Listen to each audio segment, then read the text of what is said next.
even though I said it's for peaches, but this shield is good. And now I have a problem, right? Because this bottomless box, which is important for some glitches, costs 1,000 souls, and I only have 70. But if you look, there's two, basically, if you look at the top, at the category icons, you have the consumables here, and you have the key items here. And it just so happens that the bottomless box has a firebomb in the adjacent slot, which costs only 50 souls, which I can afford. So what I'm going to do is I'm going to abuse the fact that this is a PC port and there's both controller controls and also mouse and keyboard controls. So right now, there's a cursor on the screen. It's probably not going to be very accurate, but if you look at the category icons again of the items, on the left and right side, there are two different arrows, and I can click on those arrows. It's not going to look like I'm clicking on them because this game is a little bit of a meme. But essentially, trust me when I say that right now my cursor is on the top right arrow to switch the category icon, to switch the category. So if I press left mouse button, it's going to switch, right?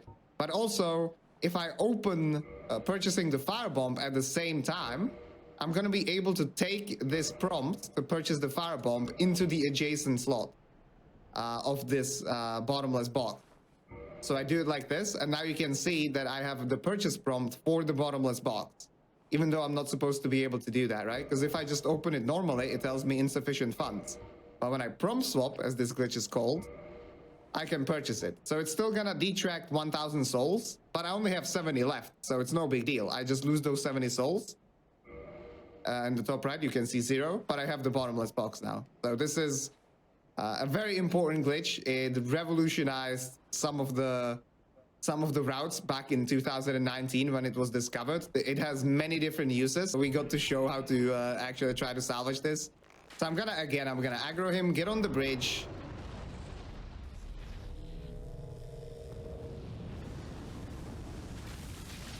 And get the tailcat here. So this is important. Planes, if I'm too high, I'm gonna be above the planes and not get the glitch to activate. So I'm gonna get this guy. Here he comes. I'm gonna wait for him to come here. Parry into a riposte, and here we go. That's the death cam already. Oh, wow, because he pushed you back. Yep, exactly. Oh, so now it's gonna be all... Oh my gosh, wow. Okay. Now it's basically GTA 2 style, as I like to call it. So now I even have like time controls, right? Like I basically, if I hold one direction, I'm gonna be going forward no matter what. So yeah, it's pretty cool. So it looks like we're out of bounds, but we're not. You can see by the dust particles, I'm just running on the bridge right now. That's so weird. It's all just the top-down view. So here's the start of Sense Fortress. I'm gonna quit out to reset the game to normal.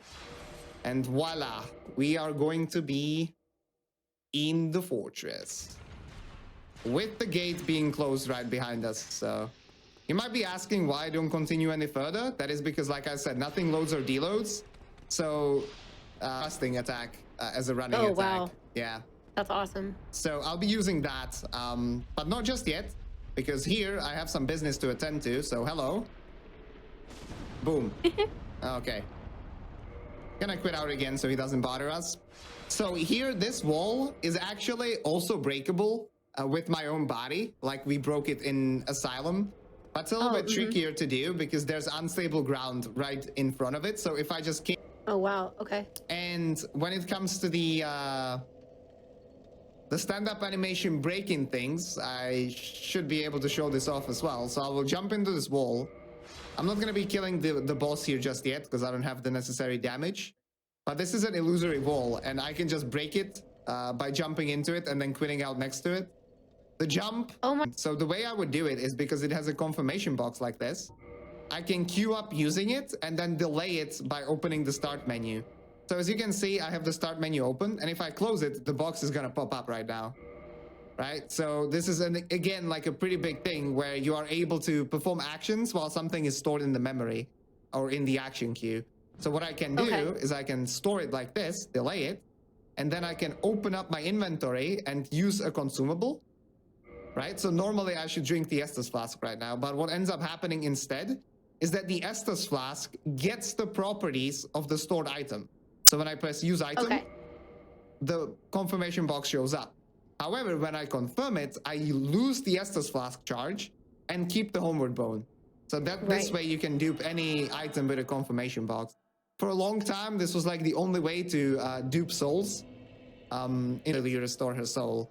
So I want to be using that bonfire. You can still warp to it, but I wouldn't be able to rest at it, and I want to do that. So we're gonna get rid of Lotrick here, quite simply by kicking him, punching him.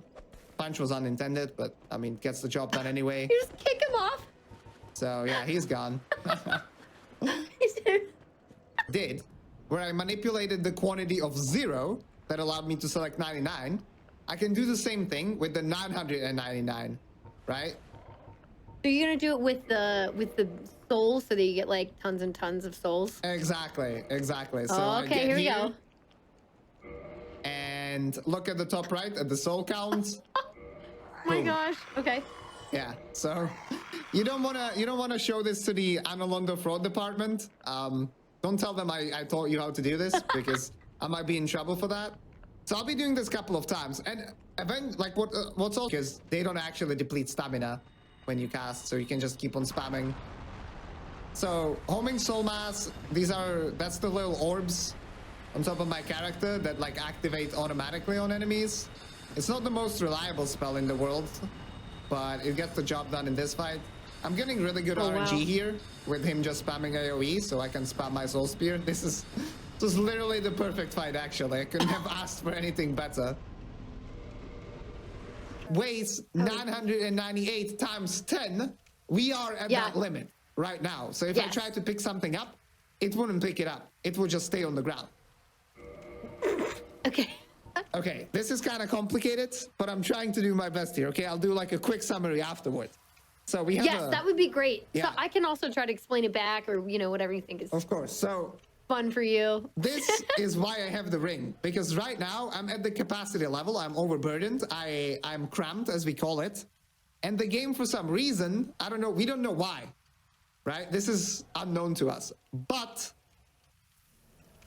the ring here is basically gonna activate, or I should say it's gonna act like the ring of the Herculean strength from Demon Souls. So if I try to unequip it, it's gonna try to tell me, oh, you cannot do that because you will be overburdened. But because there's no ring of Herculean strength in this game, the prompt is gonna be glitched. So when I try to unequip this ring, it's gonna give me a glitch dialogue. Right? It's like dialogue. Even the game doesn't know what's happening. It's so confused, it shows 2 question marks. And it's not even Spanish because one of them's not turned around. So it's like, yeah, the game has no idea what it's doing. Blue Golem, he dropped the broken pendant. That's the item that allows me to enter the DLC. And here I'm gonna do a glitch called elevator upwarp. So essentially, I'm gonna get on this elevator and I'm gonna quit out. Now, what happens is, as I mentioned earlier, if you're paying attention, okay, continuity, we're tying up the stories, tying up the loose ends. In Analondo, I said that the elevator doesn't get to the top position until it docks. Here, and you the reset it to the does. bottom. Yes, this one does. So when I quit out now, it's gonna be on top. The elevator is unstable ground, so that means my position doesn't get stored on it. So when I reload the game, I'm gonna stand right in front of the elevator, essentially, where we were at the place where we are entering it from. What I'm gonna do is I'm gonna try to get my position stored as close to it as possible, and you're gonna see why. What ends up happening is gonna be quite cool. So you load in, right? I'm still down here. The elevator is on the top, and then I walk off like this, trying to get my position stored as close to the elevator as possible. And if done correctly, boop, I am on top along with the elevator, which is faster than just taking the elevator. It has to basically get to the next section of Duke's archives, which are only supposed to be accessible after the prison section is done. So hopefully we'll get it first try. It's a pretty cool parkour glitch, or I should say parkour skip.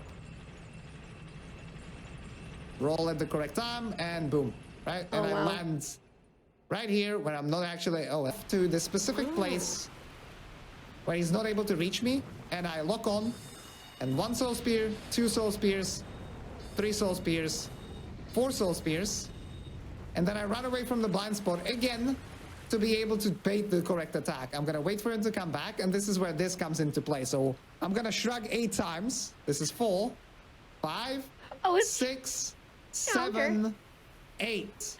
And now I know he's just about coming back, so I can return to the blind spot. He does the right attack, and I can do the second cycle here. 1, 2, 3, 4.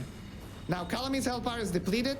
He finishes his animation, and boom. He's moving me a little bit backwards. I clip through. I need 1 more because I didn't clip through far enough.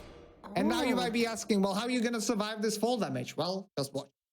I mean, hopefully I do, but falling, and boom. And we just plunge attack this boss and survive him that way, which is super cool. By landing on the boss? Yeah, we landed on a boss, which allowed us to survive.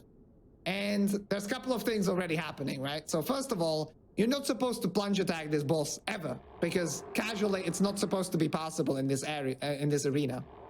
Second, you might be wondering why he's not protecting himself. That's because the boss AI trigger is actually by the fog gate.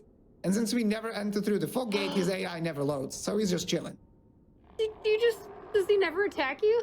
Yeah, so we can basically, if I had the time, I could just like punch him with my catalyst to death, but it kind of stacks up. Because Darkbeat is basically a projectile spell.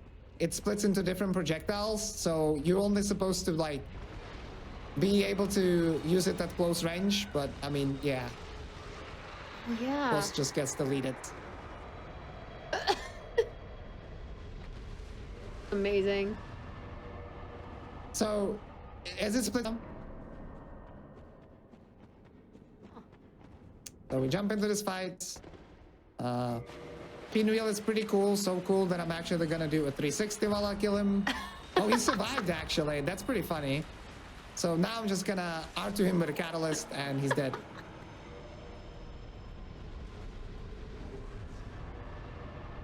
So, one of my projectiles must have missed there.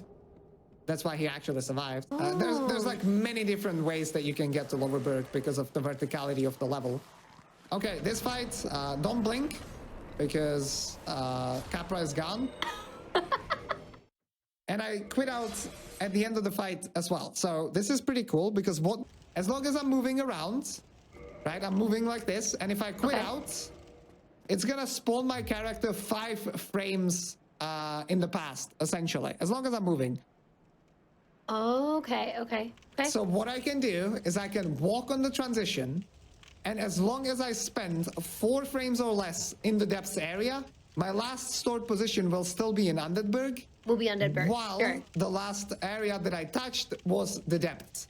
So that means the depths will load first while my last stored position is in Undeadburg.